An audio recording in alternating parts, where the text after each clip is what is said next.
Chapter 6609. When the warriors launched the charge, they completely regarded Charlie and others as fish on the chopping board. So when everyone rushed forward with swords, those who rushed to the front only wanted to be the first to kill the enemy and grab the first credit. Meanwhile, those who followed behind were thinking about how to cut a few more times to show their bravery. But they never expected that the few people who had only one way to die in their eyes would suddenly burst out with extremely terrifying fighting power.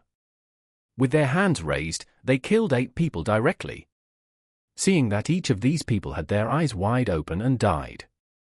And there was a plastic-shelled cosmetic stuck in their foreheads. The crowd was even more frightened.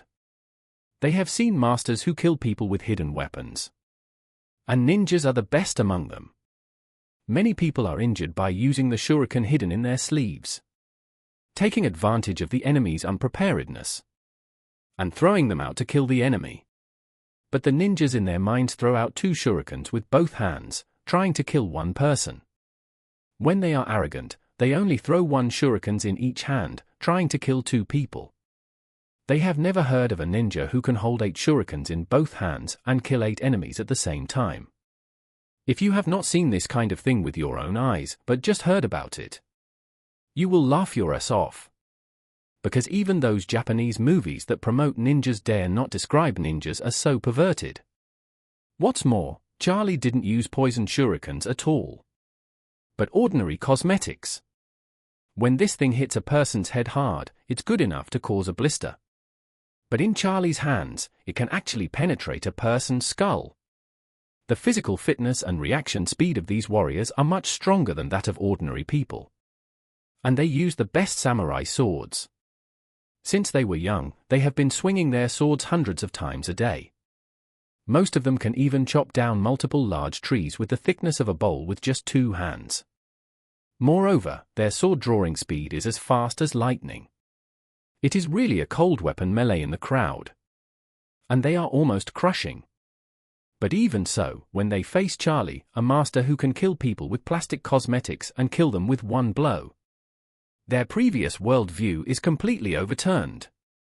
The brothers who were alive and kicking and rushing to the front just now are now lying on the ground like a dead body, which makes the warriors extremely panic.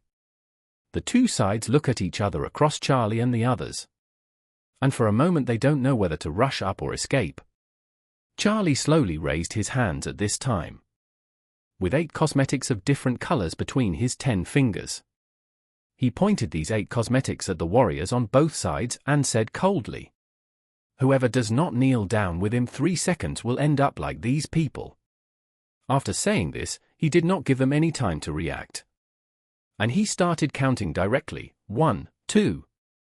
The warriors on both sides were like frightened birds at this time. When they heard Charlie count to 3 immediately, they almost subconsciously turned around and ran away. A few people at the back turned around to flee first, and the others also turned around and wanted to catch up. But then, the incident that had given people a great psychological shadow just now happened again. Before everyone ran a step, they saw that the people at the front of the fleeing team suddenly stumbled and fell to the ground with a bang, unable to move. Looking more carefully, they all had a tube of cosmetics stuck in the back of their heads. 1 step forward means death, and 1 step back is still death. These warriors were sandwiched between the corpses in front and behind, and they didn't know what to do for a while. Some people were even so scared that their legs became weak, and kneeling on the ground with a plop. Then, the sound of kneeling came one after another, and most of the originally unruly warriors knelt down in an instant. At this time, a warrior shouted with all his might, "Don't be afraid.